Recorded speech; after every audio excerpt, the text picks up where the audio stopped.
Woody Wommack and Adam Gorney here in lovely Los Angeles for the National Signing Day show. And joining us, a former LA resident, now living in Oxford, Lane Kiffin, head coach of Ole Miss. Coach, how's it going today? Good, thanks for having me.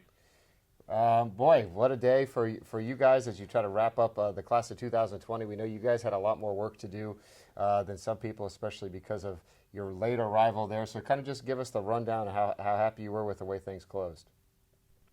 Well, I think, still some kids out there, and I think we're in a new age of recruiting and roster management because of the portal and all the late transfers that happen that are already there, and then after spring and stuff. So it's kind of like a year around versus just a signing day. So we got some good kids. We saved some scholarships, didn't reach, so we've got a lot of room, to sign some more guys before next January. They can come in as mid-years. Yeah, one of the guys you went and found and really built a relationship fast with was Clowney, the defensive end. Of course, when you hear a guy with the last name Clowney on defense, it raises eyebrows. So tell us how that came together and what you think he brings to the table. Well, as we were putting together our staff, guys come from different areas. Sometimes they knew some recruits in those areas, and Coach Partridge had known him, and so it was a quick turnaround because he was a mid-year as well. So, visit him, and I think he ended up, within a day later, already here for classes.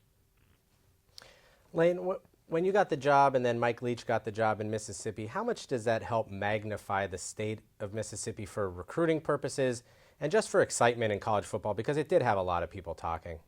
It did. I think it's exciting, and Mike has done a great job wherever he's been. Won a lot, very prolific offenses, and so brings a lot to the rivalry, and so pretty exciting for the state. We know, of course, you've been known for your work with quarterbacks, and you inherit actually a pretty talented quarterback room. Kind of take us through how that battle's going to unfold as we go through the months with what you have there with Matt Corral and John Reese Plumlee. Well, John's going to be heavily involved in baseball, really good baseball player. So we don't know how much we'll have him. But we're excited about working with the guys. They're both very young players that are extremely talented and played really well at times last year. You mentioned you still have some work to do. There's some guys out there. How aggressive do you expect to be, pursuing transfers, and how many spots maybe did you say for some high school prospects who didn't sign? Well, it depends on how the day ends and stuff, but I think, you're looking at, potentially, 5 to 8 spots that, could be late signees, could be grad transfers, could be normal transfers. And then whatever you save from that can be for next year's, class to add on 25 for that. Last question. We're out here in L.A. There's a lot of talk about the old Saved by the Bell reunion. Were you more of a A.C. Slater guy, or were you more of a Zach Morris type of guy? I wasn't ready for that question.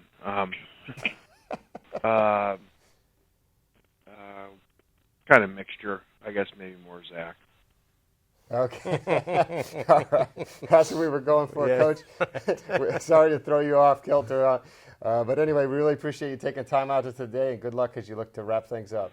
All right, appreciate it. You guys have a good week. Thanks.